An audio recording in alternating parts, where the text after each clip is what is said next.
écrit un livre. Et on va essayer de faire le lien.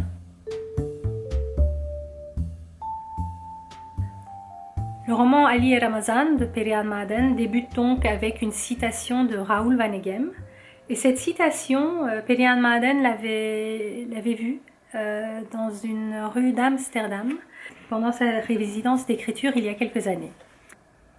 Ceux qui parlent de révolution et de lutte des classes sans se référer explicitement à la vie quotidienne, sans comprendre ce qu'il y a de subversif dans l'amour et de positif dans le refus des contraintes, ceux-là ont dans la bouche un cadavre. Voilà, c'est cette citation donc qui ouvre le roman Ali et Ramazan.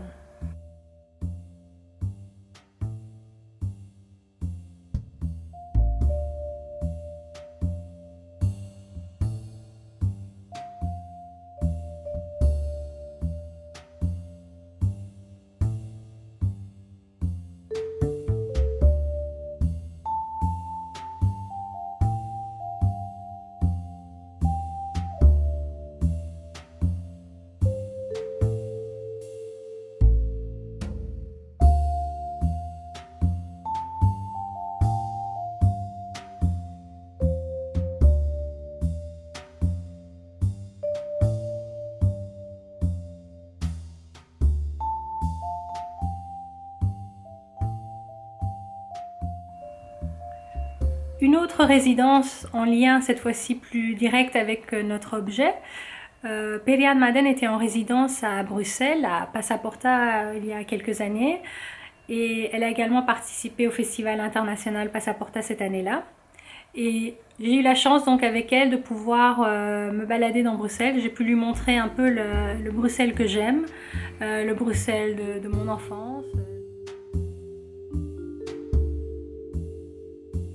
À son retour à Istanbul, si je me souviens bien, dans un marché, soit à Istanbul, soit quelque part en Turquie, elle tombe sur ceci, ce petit mannequin piece, et voilà, et qu'est-ce qu'elle fait quand elle le voit? Elle pense à notre balade, elle pense à moi, je suppose, et elle se dit, je vais l'offrir à Canan. Et voilà, et je suis ravie d'avoir ce petit mannequin piece aujourd'hui chez moi, parce qu'à chaque fois que je le vois, je pense à elle et je pense à notre super balade à Bruxelles, et j'ai envie de traduire encore plus de ses livres. Mais vraiment de traduire toute son œuvre en français afin de vous faire découvrir son merveilleux travail.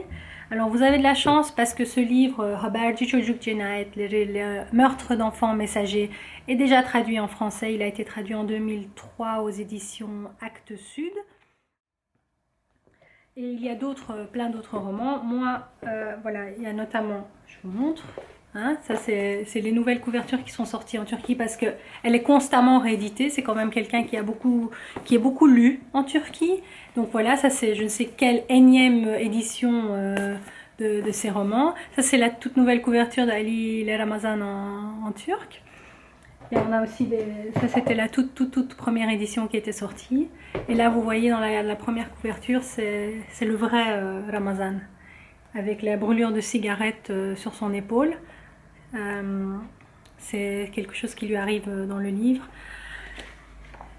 Aucun spoiler ici, parce qu'en fait, dès le début du livre, Perihan Maden vous dit ce qui va se passer, parce que cette histoire est tirée d'un fait divers. Donc vous savez dès le début que c'est un destin tragique. Mais ce qui est important dans ce livre, c'est l'histoire d'amour. C'est tous les sentiments qu'ils vivent, le contexte dans lequel ils vivent, l'Istanbul des années 90, la pression de l'État, le service militaire. Donc vous apprenez vraiment un tas de choses, non seulement sur la Turquie de cette époque-là, mais ce qui dit aussi beaucoup de choses sur la Turquie contemporaine. Donc ça peut aussi vous aider à comprendre certaines choses qui se déroulent dans la Turquie contemporaine. Mais avant tout, c'est une histoire d'amour. C'est une histoire très touchante entre deux jeunes orphelins qui se rencontrent donc dans un orphelinat et tombent éperdument amoureux. Donc imaginez, deux jeunes garçons qui tombent amoureux dans Istanbul. Il y a de la beauté dedans, il y a beaucoup de douleur. C'est dur, parfois très dur à lire. Mais ça vaut le coup, je peux vous assurer, ça vaut le coup. Voilà, c'est tout pour aujourd'hui avec Perihan Maden. J'espère que cette petite balade dans Amsterdam et un peu dans Bruxelles à travers Mannequin Peace, mais surtout la lecture dans Ali et Ramazan. J'espère que ça vous a plu. Des objets, des livres va continuer avec... on verra, ça sera une surprise. Merci beaucoup et à bientôt.